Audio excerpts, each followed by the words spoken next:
ఏది అయినా ట్రై చెయ్యి ఆచి చికెన్ మసాలా. యుద్ధం ముగిసే అవకాశాలు కనిపిస్తున్నాయి. ఇరాన్ అమెరికాల మధ్య చర్చలు సఫలమైతే ఉద్రిక్తతలు తగ్గే ఛాన్స్ ఉంది.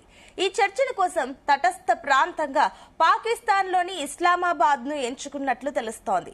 చర్చల కోసం రంగంలోకి ట్రంప్ అల్లుడు Jared Kushner, Steve Witkoff, vice president JD Vance కూడా ఇరాన్ పార్లమెంట్ స్పీకర్ మహమ్మద్ బాఫుర్ ఈ చర్చలు జరగనున్నాయి. అయితే ఈ చర్చల కోసం ఈజిప్ట్, పాకిస్తాన్ వంటి దేశాలు చొరవ తీసుకుంటున్నట్లు ఇజ్రాయెల్ మీడియా తెలిపింది.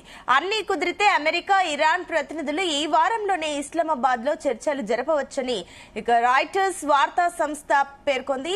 ఇరాన్ తో ఒప్పందం కుదుర్చుకునేందుకు ఎదురు చూస్తున్నట్లు అమెరికా అధ్యక్షుడు డొనాల్డ్ ట్రంప్ తెలిపారు. ఈ చర్చల కోసం అమెరికా ఎలాంటి సంప్రదింపులు జరపలేదని, ఇరానే ముందుగా తమను సంప్రదించిందని తెలిపారు. మరోవైపు అమెరికా అధ్యక్షుడు డొనాల్డ్ ట్రంప్ చేసిన వ్యాఖ్యలపై ఇరాన్ విదేశాంగ శాఖ కొట్టిపారేసింది. వాషింగ్టన్, టెహ్రాన్ మధ్య ప్రస్తుతం చర్చలు జరుగుతున్నాయన్న వార్తలను ఖండించింది. Last night, a little bit, the night before that, and I think they're very good. They want peace. They've agreed they will not have a nuclear weapon, et cetera, et cetera. But we'll see. You have to get it done. But I would say there's a very good chance.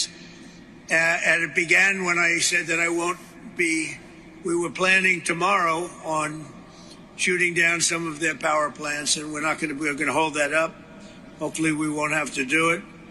And hopefully we can make a deal that's good for all of us, including the Middle Eastern allies that have been very good to us, including Israel, that's been a great partner in this fight.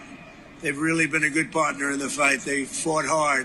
ఇదే అంశానికి సంబంధించి మరిన్ని details మా chief news coordinator Radhakrishna అందిస్తారు. Radhakrishna, good morning.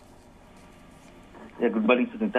గత కొద్ది రోజులుగా, దాదాపుగా 4 వారాలుగా పశ్చిమాసియాలో నెలకొన్న తీవ్ర ఉద్రిక్త పరిస్థితులకు తాత్కాలిక కొంత విరామం ప్రకటించారు. ఎందుకంటే అమెరికా అధ్యక్షుడు డొనాల్డ్ ట్రంప్ నిన్న ప్రకటన చేశారు. ఒక 5 రోజుల పాటు ఇరాన్ పై దాడులు ఆపుతున్నాము, ఇరాన్ తో చర్చలకు సిద్ధమన్నట్టుగా కూడా నిన్న సంకేతాలు ఇచ్చారు, మాట్లాడారు. ఈ నేపథ్యంలో ఒక 5 రోజుల పాటు ఇరాన్ పై దాడులు ఉండబోవు అని చెప్పేసి అమెరికా అధ్యక్షుడు డొనాల్డ్ ట్రంప్ ప్రకటించిన తర్వాత కాస్త మొత్తం ప్రపంచవ్యాప్తంగా కొంత ఊపిరి పీల్చుకున్న పరిస్థితి కనబడతా ఉంది. ఎందుకంటే యుద్ధం వల్ల అనేకమైన పరిస్థితులు మొత్తం ప్రపంచవ్యాప్తంగా చాలా దేశాల్లో ఆర్థికంగా చాలా ఇబ్బందికర పరిస్థితులు ఎత్తున్నాయి. ఎందుకంటే ఆ గ్యాస్ కావచ్చు, చమురు కొరతకు సంబంధించి, క్రూడాయిలకు సంబంధించినటువంటి ఇబ్బందులు అన్ని దేశాల్లో తలెత్తున్నాయి.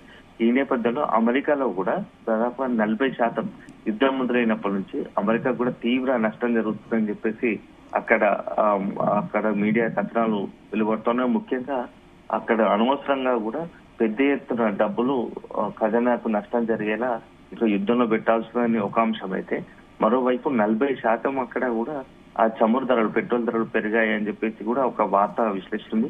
దీంతో అక్కడ అమెరికాలోనే డొనాల్డ్ ట్రంప్ పై పెద్ద ఎత్తున ఒత్తిడి, విమర్శలు, ఒకవైపు ఆరోపణలు వస్తున్న నేపథ్యంలో డొనాల్డ్ ట్రంప్ ఎట్టకేలకు యుద్ధాన్ని ఎలాగో ఒక రకంగా ముగించాలనే ఒక ఆలోచనలో ఉన్నట్టుగా ఉన్నదని గత కొద్ది రోజులు చర్చ జరుగుతున్న సంగతి తెలిస్తే, ఈ నేపథ్యంలోనే నిన్న అధికారికంగా ప్రకటన విడుదల చేశారు.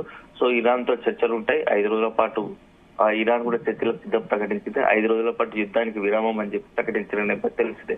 ఈ నేపథ్యంలో ఇస్లామాబాద్ కేంద్రంగా కూడా ఇటు ఇరాన్ కి సంబంధించిన వాడు, అదేవిధంగా అమెరికాకి సంబంధించిన 2 దేశాలకు సంబంధించిన మధ్యవర్తుల ద్వారా, అంటే ఇటలీ, పాకిస్తాన్ మధ్యవర్తిత్వంతో అక్కడ చర్చలు జరుగుతాయని చెప్పేసి భావిస్తున్నారు. అయితే ఇది ఎంతవరకు సఫలీకృతం అవుతాయి ప్రస్తుతం ఉన్న నేపథ్యంలో, ఒక వైపేమో అమెరికా మాటలు, డొనాల్డ్ ట్రంప్ చేస్తున్న వ్యాఖ్యలను ఇప్పటికి కూడా ఇరాన్ నమ్మశక్యంగా లేవు అని చెప్తా ఉంది.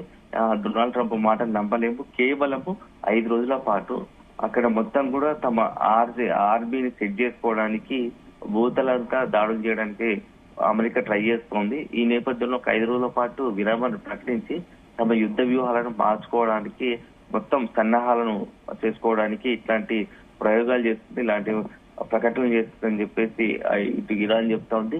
మేము మమ్మల్ని పూర్తిగా ధ్వంసం చేయాలని ఇజ్రాయెల్ అమెరికా కంకణం కట్టుకున్నాయి. ఇప్పటికే ఇరాన్ పెద్ద ఎత్తున ధ్వంసం చేశాయి. అయితే ఇప్పటికి కూడా తమ ఆర్థిక వనరులు కావచ్చు, విద్యుత్ పవర్ ప్లాంట్స్ పై దాడులు చేయాలని భావించారు. అయితే ఇప్పటికీ దాడులు చేయమని చెప్పేసి డొనాల్డ్ ట్రంప్ ప్రకటించిన నేపథ్యంలో రేపు యుద్ధం విషయంలో ఇరాన్ అమెరికాను ఎట్టి పరిస్థితులు నమ్మడం లేదు. అదే సందర్భంలో ఇరాన్ కూడా చాలా చాకచక్యంగా ఒకవైపు మాట నమ్మలేమంటుంటే ప్రతి అంశాన్ని కూడా అడుగుట క్షుణ్ణంగా పరిశీలిస్తుంది. అసలు డొనాల్డ్ ట్రంప్ ఆలోచన ఏంది అనే దానిపైన. అయితే ఇది ఇట్లా ఉంటే అమెరికా వ్యాఖ్యలు ఇలా ఉంటాయి. ఇజ్రాయెల్ మాత్రం ఇప్పటికి కూడా టెహరాన్ పై దాడులకు కొనసాగుతూ ఉన్నాయి. ఈ రోజు కూడా దాడులు కొనసాగినట్టుగా కూడా కొంత మీడియాలో కథనాలు వెలువడుతూ ఉన్నాయి. ఎందుకంటే దాదాపుగా అణ్వాయుధాలు తయారు చేస్తున్న ఒక ఉద్దేశంతోనే ఫిబ్రవరి 20న యుద్ధం మొదలుపెట్టింది.